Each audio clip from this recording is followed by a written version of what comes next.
Okay, so tonight we're going to talk about uh, finances and intimacy in marriage. But of course, before we do that, I want to go back to our discussion conversation last week on marital roles, okay? And just review what we talked about on marital roles and just pull out a few nuggets and some things to remember when we're working with couples on marital roles. Okay, so let me give you guys just a moment, ladies, to kind of think about that. Think about couples and marital roles and how they come up in marriage, what challenges, couples face, you know, and let's see if we can kind of pull out a couple of nuggets with that. Okay, so let's do this. Marital roles are basically about family structure and how the family functions. Okay. There are two main ways that families function, but then there's a biblical way as well. Okay. Who remembers one of the ways that families might form and operate when it comes to structure? So are you talking about like with traditional? Okay, let's start right there. When we say we are a traditional family, and that is the structure of our family, what are we talking about here? I would say specifically defined roles that the male would do, and then specific defined roles that a female would do. Excellent. And those would be structured in that form. Excellent. Roles are predominantly determined based upon gender. Excellent. Okay. That is the traditional family structure, right? What do the males typically do in a traditional family structure? Be the provider. They Okay. do like outdoors, the yards, all Very, type of things that are mechanical, very fixing good. on different things. Those are the things that the men do. Very good. Very good. Very good. Very good. And wives, what do wives do? Cooking, cleaning, washing, ironing, taking care of the kids, grocery Very, shopping. very good. Very good. Excellent. Excellent. Excellent. Okay. What are some challenges that typically arise? Not guaranteed, because we're not saying that traditional is bad. There are a lot of traditional families out there, and ain't nothing wrong with that if that's what works for them. Okay, so I don't want to promote one over the other. That's not what I'm doing. Okay. Mm-hmm. What are some challenges with traditional family structures? Ladies, y'all can chime in if you need to. What are some challenges that you often see? Because these are going to be couples that may be sitting in front of you someday, and if they explain their situation, you're gonna recognize this is a traditional family, and you may recognize they got some challenges. You What are can some? have a problem with dominancy. Yeah, Sometimes the person that's doing the work and bringing in the income could make the other person feel not an equal in the relationship. excellent, Sister Willie. Excellent. That is correct. Sometimes that arises. Sometimes there is partner dominance, or even a perception of partner dominance. Even if it ain't actually true, it may be perceived. One partner feels that the other's trying to dominate, or one partner actually does dominate, and is usually the one who's bringing in the dough. Okay, very good, very good. Right? Anything else? I think you I can would, have loneliness too for the person Oh, that's staying at home per se. you know, being with the little ones like that, like Sister King says, and then the person that's working come home, they're tired or just only want to talk about work. There's not a connection sometimes. That's good stuff. I'm telling you, that is good stuff. It's real. It happens like that. Okay? They be home all the time. And especially if they don't have those outlets. You know, that's why our church and other churches like that, they do Mother's Day out and stuff like that. Because they're trying to give them an outlet. They're trying to let them get out. Mhm. Because a lot of times when they home and they homemakers, a lot of times they just feeling cut off. Because they just home all the time. And it does lead to things like loneliness and isolation and all this kind of stuff. Watch out for it. Because, you know, not everybody have those kind of resources they can tap into. Mm-hmm. Those outlets and stuff like that. Very good. Very good.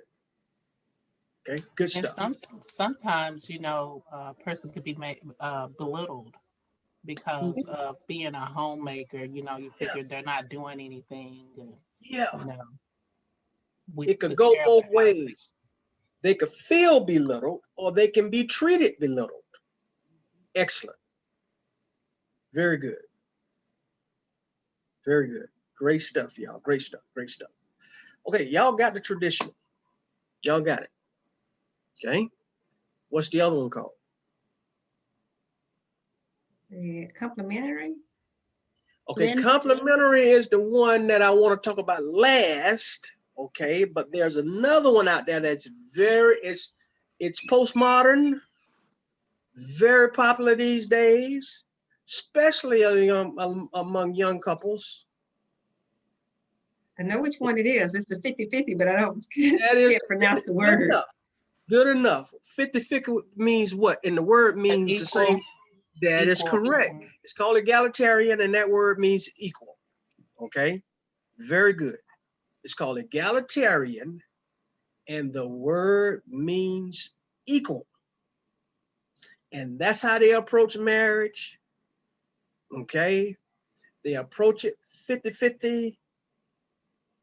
They try to do everything equal. Okay, they divide the responsibilities equally.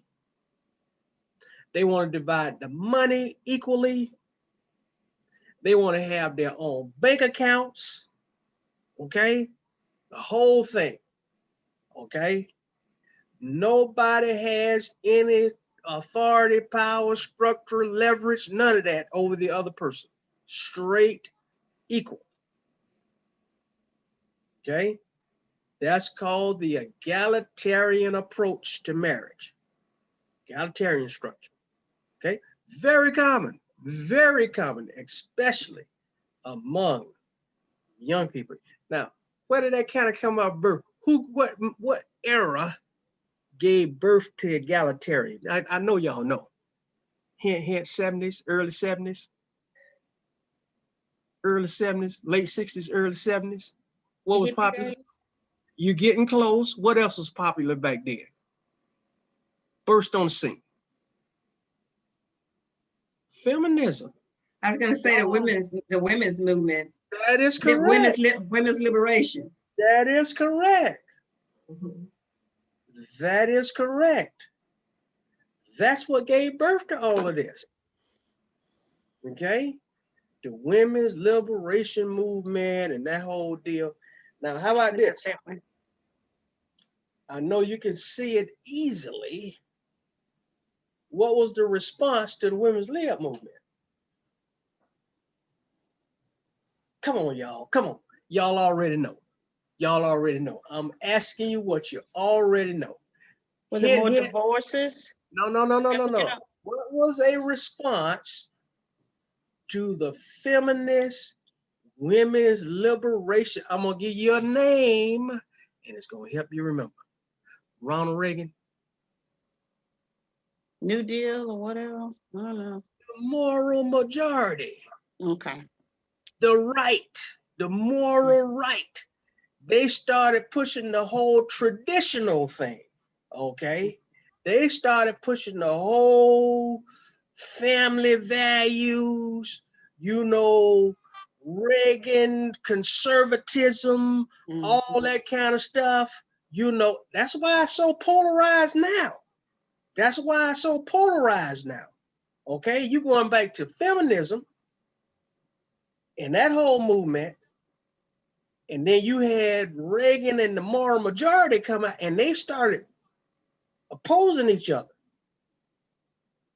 And it done come all the way down through the decades, even to now. That's why they can't stand people like Barack Obama and all them, because they think they're too far left.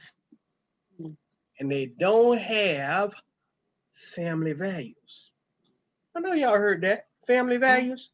Y'all remember when that was popular a few years ago? So what are they saying? Not this feminist stuff, not this egalitarian stuff, not this equal stuff. They saying, no, woman supposed to be home. She's supposed to be taking care of kids. She's supposed to be doing this kind of stuff.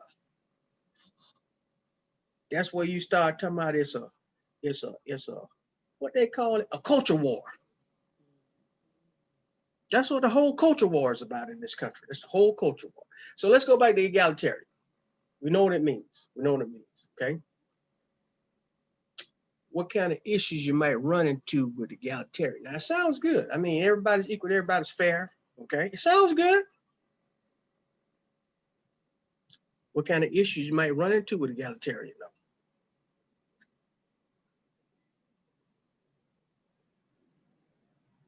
Well, first of all, does it really, really exist? I mean, to be totally 50-50, that's going to be a lot of work on both of them part. So all of us are better at some things than others. Okay, very good. Very good. Okay. Okay. So when you start talking about everything's got to be divided 50-50, the homework, the cooking, the cleaning, the car, it may not work for a lot of people. Even though you start off thinking it can work, you know, my money, your money's your money, and we'll just, when it's time to pay the bill, it's a lot of work to do. Okay. A lot of work. Okay, that's a good thought. It sounds like it's less work, but you're saying it may be more work. It could Very be. good It could observation. be. Very good observation. Anything else? Egalitarian, 50-50. That it doesn't necessarily mean that you're gonna feel like doing different things on different days. Say you cooking, 50-50 cooking. How do you work that out? Washing clothes. Okay, you wash your clothes, I wash my clothes. I mean, what if you need to pick something up from somewhere? What if you get sick? Who's gonna take care of you then? I mean, it's not realistic to say 50-50, although you do have people that want to say that. But in fact, I look at this TV show that's called Marriage at First Sight. Okay. And that was one of the couples on there. One of the things is he said he believed in 50-50. Okay. The lady, she was traditional. Okay. But you know, they were already married, and so they had to come to a conclusion of what they wanted to do. And at the end of it, they decided to get a divorce. Because that wasn't going to work. She was traditional and he was the 50-50 thing. She made more money than him. He made less, but of course he wanted the 50-50, and she said, oh, no, you're supposed to be the breadwinner. You're supposed to come in and support. And so that's a hard thing to do when you like Sister May says, how do you put all of those things, divinity, in one little box and say, okay, this is how we're going to operate our whole lives. You do this, I do that. I think you're spot on. I think you really hit on something with that example.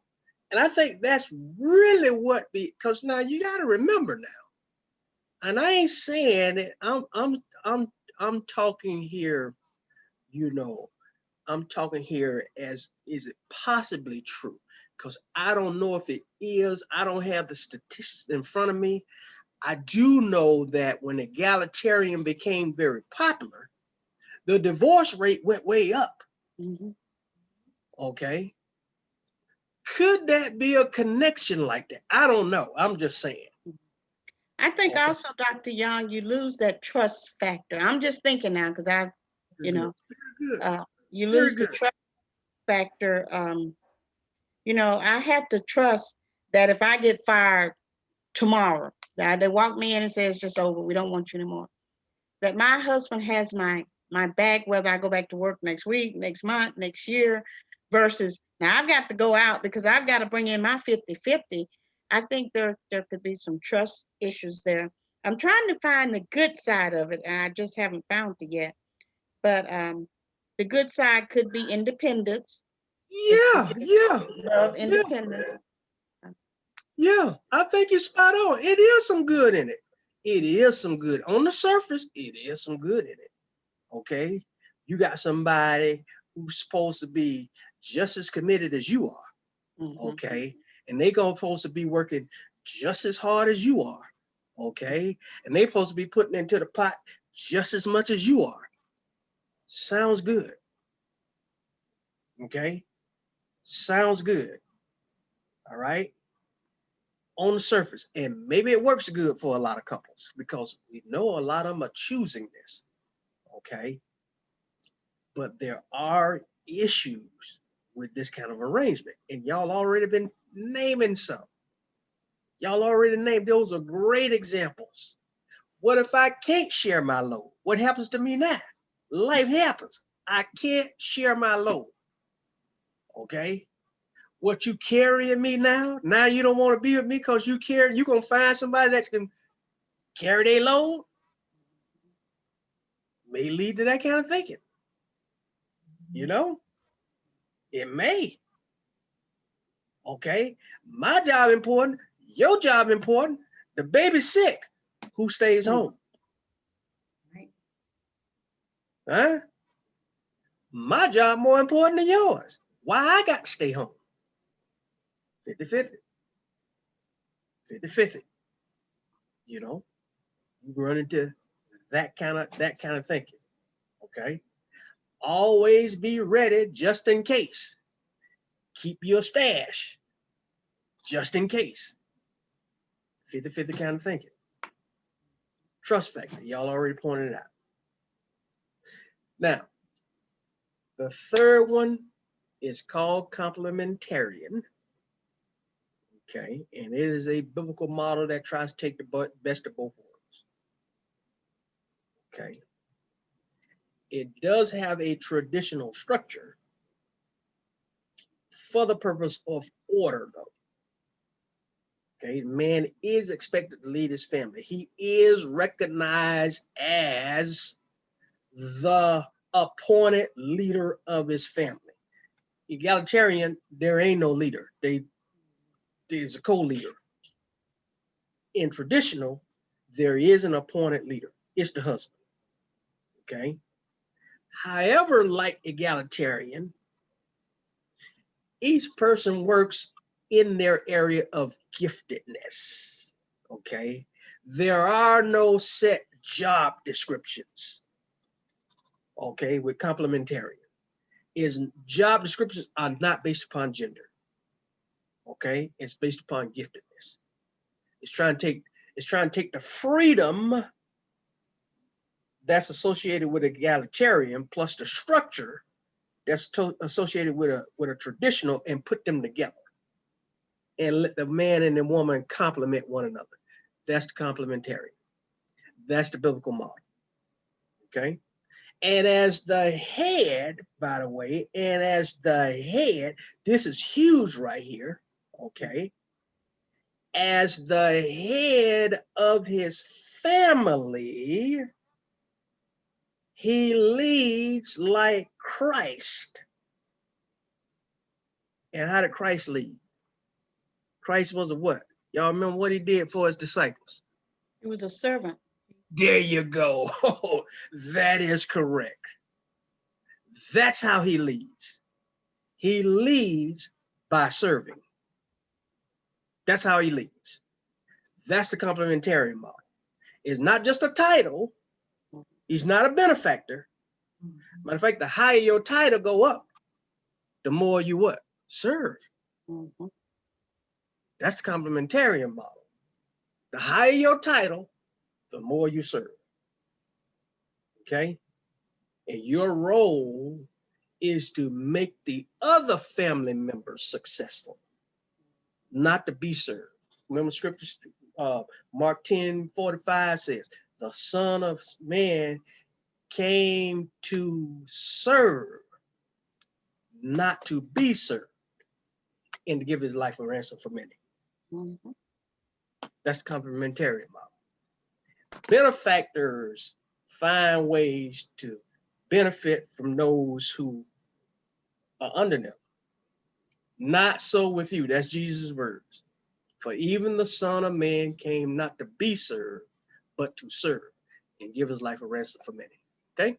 So that is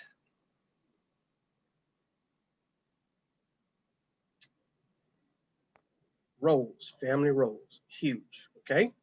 Let's talk now. Tonight's lesson, we got about 30 minutes. I'm going to stay with you guys. Ladies, I'm going to stay with you about 30 minutes. Two huge subjects. Two huge subjects.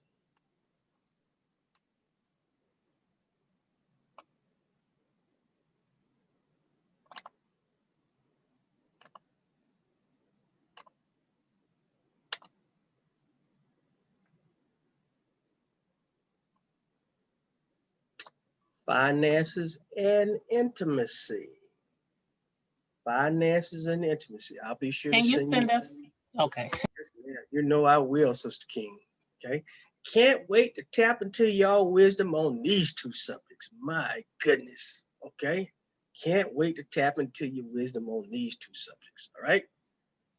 I know I'm going to have to set aside a few minutes to kind of follow up this discussion next week, but okay, finances. Okay, this is huge.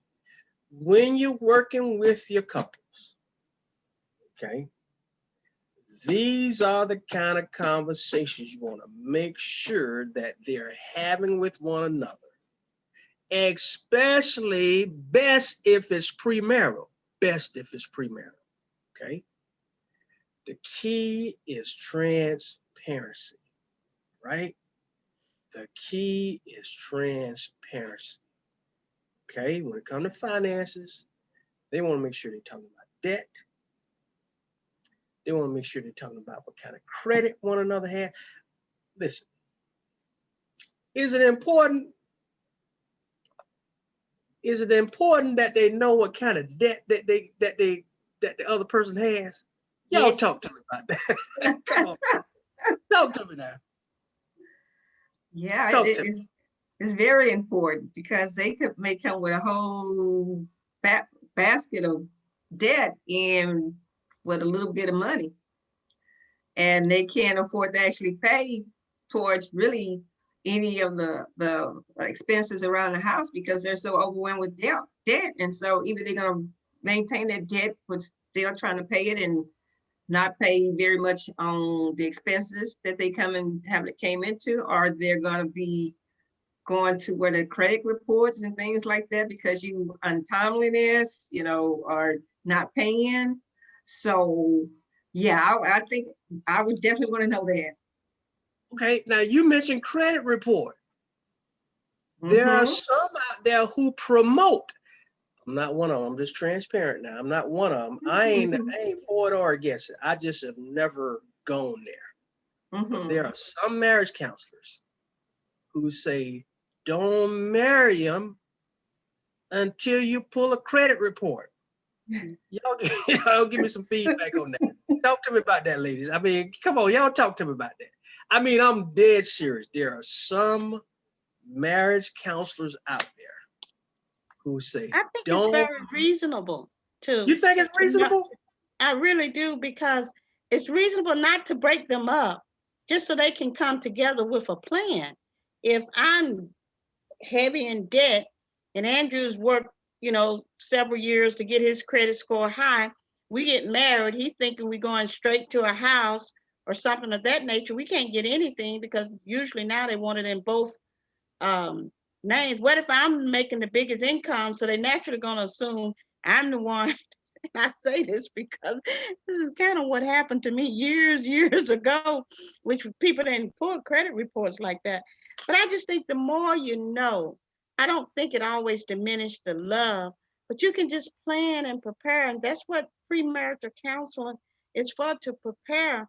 You can know for this first year, we're going to have to live in a very small apartment. And I love you, but I got to help you get your credit cards paid off so we can march along. And then she's free, or he's free of that guilt. And they can really have that intimacy that we're going to talk about later. And then really start preparing for their future, because it's going to come out, whether you pull a credit report or not. As soon as they say, I do, probably as soon as they finish the honeymoon, it's going to be right there. They may not even be able to go on the honeymoon. One of them don't even have a credit card to charge anything. It's there. I think it's just one more tool that people could use. I think, and I always think, a lot about African American families. There's so many things we don't talk about, that we don't address, that if I'm old now, but if I'd had someone to talk to me about those things when I was young, there could have been so many things we could have avoided. But I do talk to my girls about their credit report and keeping their credit good. And my youngest daughter, a nurse practitioner, every time she wanted something, she wanted me to use my credit card to get it. And one day I said, let's just sit down, let's just talk about this. And she had 2 little credit cards that she got when she was in college.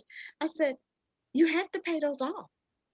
And you can't just keep ruining your credit. I mean, you're boosting my credit, but I want you to have good credit. So I do think credit is something we don't talk about in African American families as much as we should. I don't know what white people talk about in their families, so maybe I should just say families, period. But they do seem to get better credit.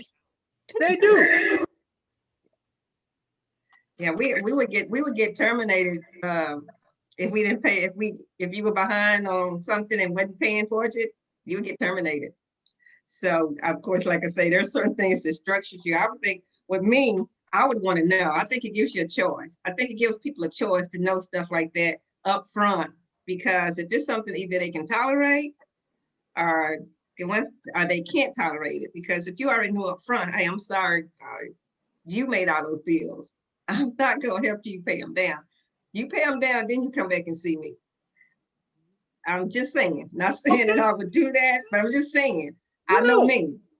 So it is probably, I've never been married. I had my children young, but I've never been married. But it's because of the fact that a lot of things that I saw, I just couldn't tolerate. And after a certain time, when my children got a little bit older, it was like, okay, this is my children's life, and the heck with anything else, but I know me. Okay. So some things like that, I would not. Yeah, excuse me. So it's key. And also child support is another thing. Absolutely. There's so many, children before we're married and stuff. And there are some, fathers who don't pay child support for whatever reason. But, you get married and now you both have steady incomes. Oh, now here comes child supports. And the other person didn't even know that this was an issue. And that can really be a problem too, because I would want my significant others to, hey, this is something you need to take care of, because I may be motherless, your mother of your child later on. So I see a lot of couples that breaks them up because they didn't even know there was this outstanding child support that was coming down. And maybe if they would have known beforehand, they could have kind of worked through it, not break up the love that they obviously had for each other. Because money come and money go, but hopefully your love will last forever. But I think the more you know, the more you know. I totally agree. Now, Sister King, should that couple pull that credit report? I think they should. It's like you say, be transparent about everything. If you face everything in the beginning, you make a sound decision about moving forward. Not saying that it all has to be perfect. Different people can deal with different things, but at least you'll be upfront and there'll be no surprises in that way in your marriage starting off. So, ladies, you're spot on.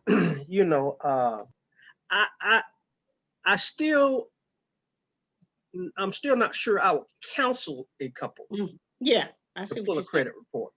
Okay, but if they thought that that's what something if one of them wanted that, if one of them say, I want the credit report before I marry, I wouldn't say don't do it.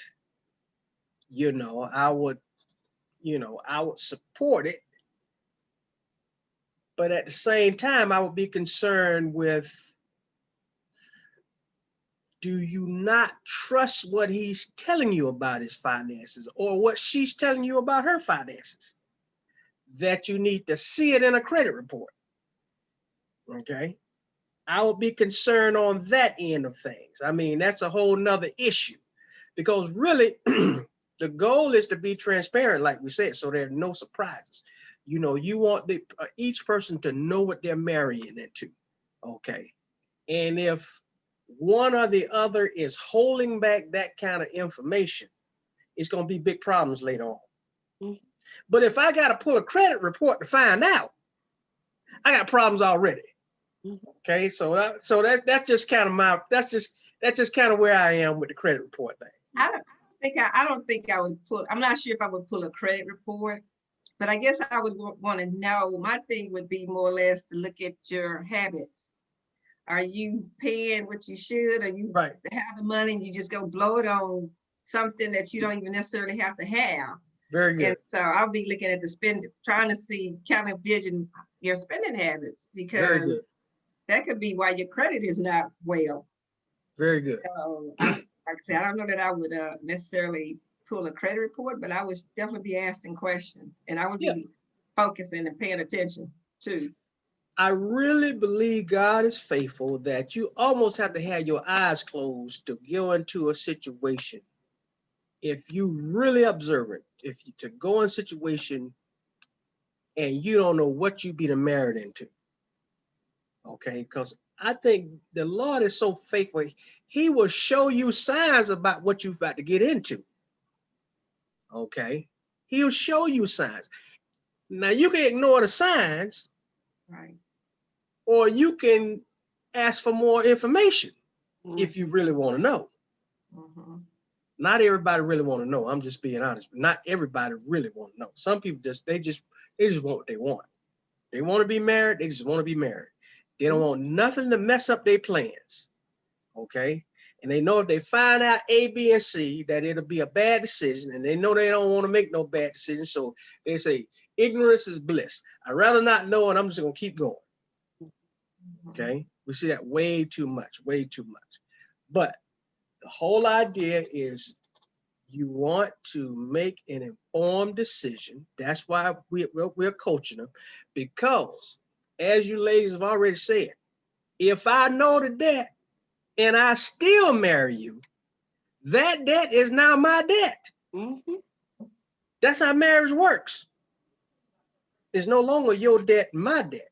It's our debt at this point. Mm-hmm. Mm-hmm. Okay. So that's why full transparency is really important. Okay.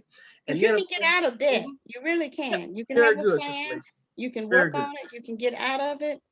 That is correct. That is correct. So the other thing you want to talk to them about are their financial goals, how to make some goals, long-term goals, short-term goals. Okay.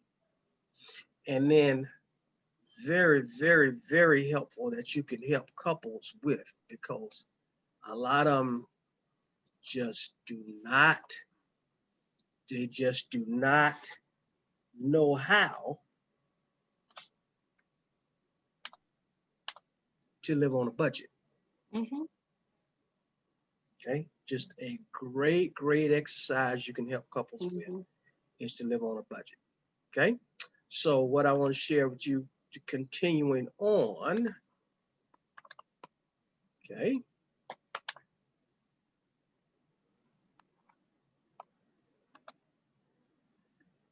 All right.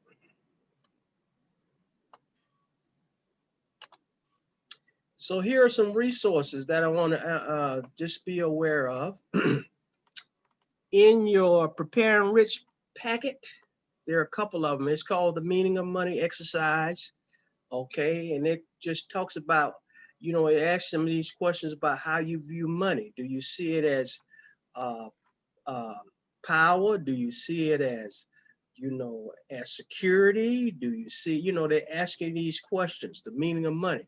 It's always good for couples to kind of do that, and you'll get to see, you know, again, it's one of those where they'll do it separately, and then they come back and they'll compare their answers, and they'll be able to see how they each view money. One may view money this way versus the other one view money that way. Most of the time, a lot of times they view money the same way. So that's a good exercise. Another one is the Millionaire Next Door. That is a great Christian resource, kind of conservative based. And it just talks about how people really build a fortune is not by hitting the lottery, not by, you know, making it big or, you know, all this kind of stuff.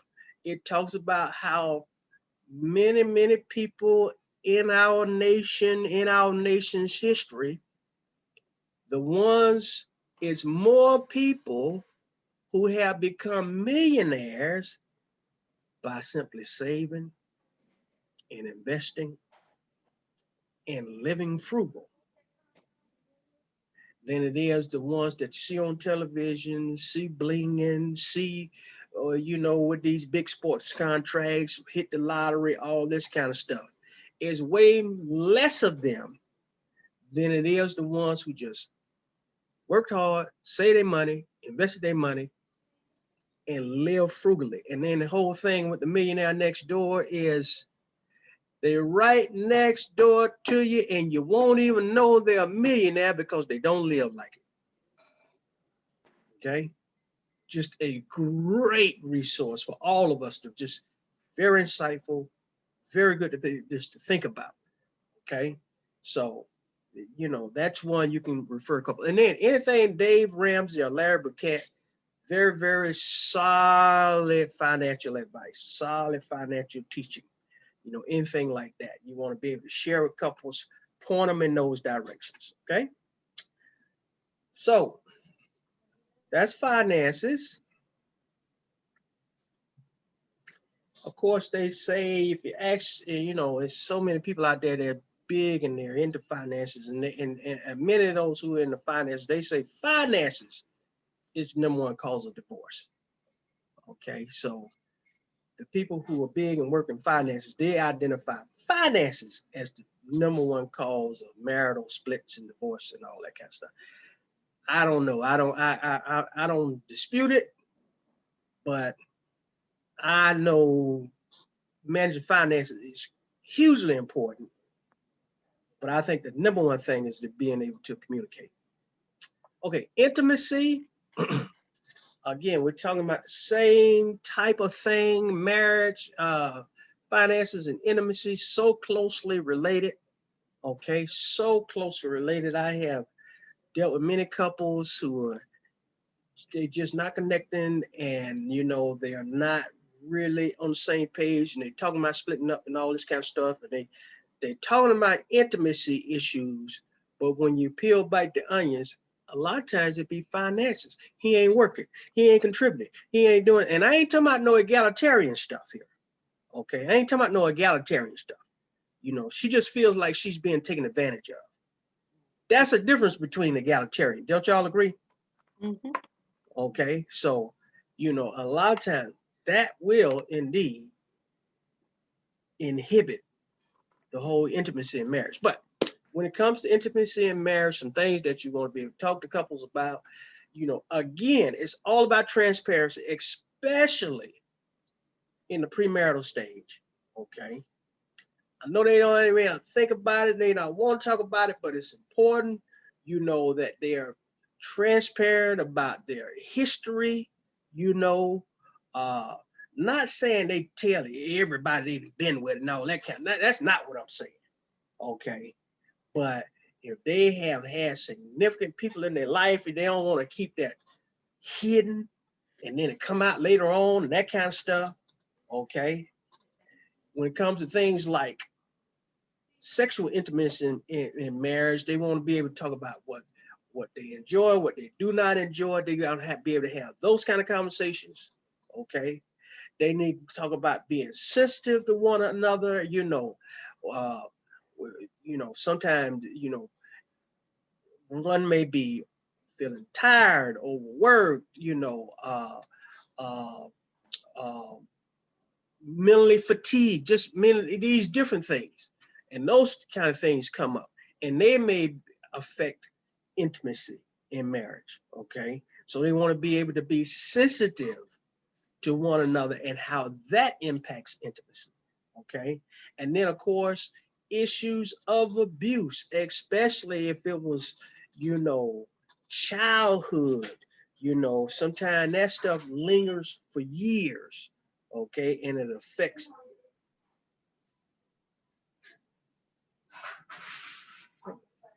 Oh, okay. Sometimes that affects in adults intimacy and all that kind of stuff, especially, like if it was traumatic, okay? And then, of course, not only that, if there's instances of like rape, okay, incest, things like that, they will definitely come up in the marriage. So couples need to be able to have those kind of conversations, okay? Now, a couple of recommended resources.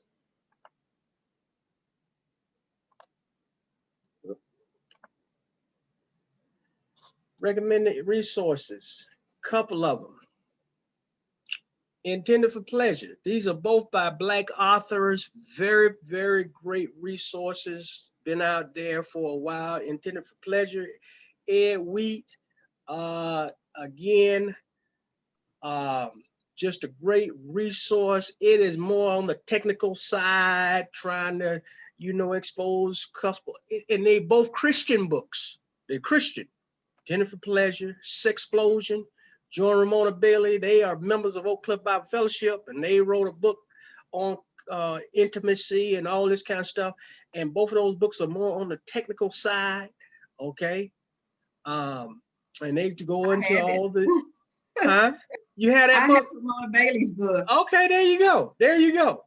So Bailey's book, they've done a few conferences I've been around. People seem to love their stuff, so if you find couples and they having issues, you can recommend one of those resources to them. Very good resources. Then, of course, the last one that I put on there is therapy. Okay, sometimes a couple needs to see a therapist. It's not a technical issue. Okay, it's not that they don't know what they're doing. Okay. Sometimes now, trust me now, sometimes, especially if they've, been virgins and, and they just getting married and they may not be very experienced and all that kind of stuff, Sexplosion, Intended for Pleasure, great resources, okay? That's not the issue with most couples who are having issues though. With most couples who are having issues, is something else. It ain't like they don't know what they're doing. Okay? A lot of times it could be a medical issue. Okay? Especially when it comes to him, right? It could be a psychological issue. A lot of times when it comes to her, it could be a spiritual issue with either one of them. What do I mean by spiritual? Y'all talk to me. That's affecting the intimacy. What do I mean by that?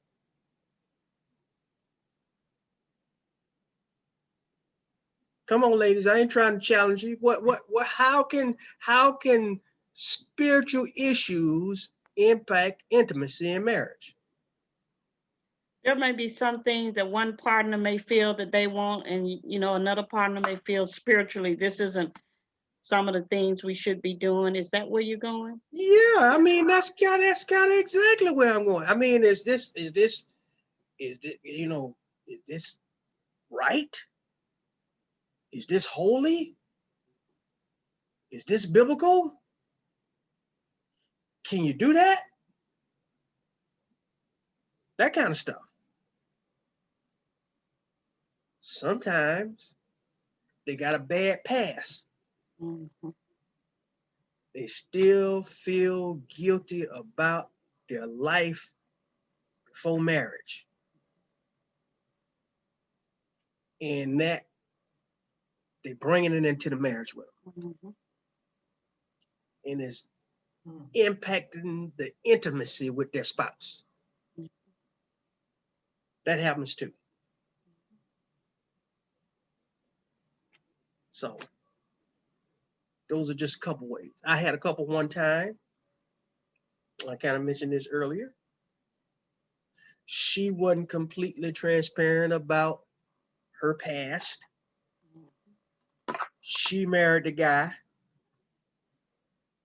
They had been married for about 15 years with 3 kids. And he got a little wind of her history.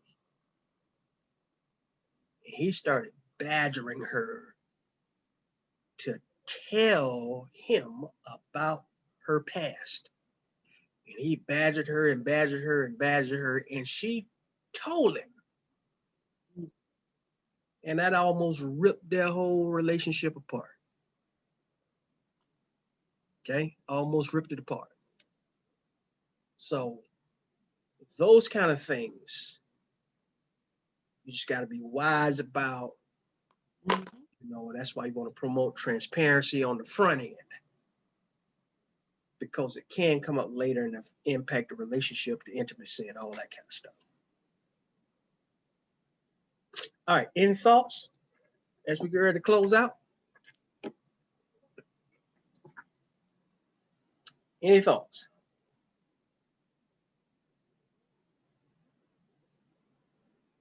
Sound good. Everybody good? All right, so next week, you're going to spend time and you're going to be sharing your annotated bibliographies.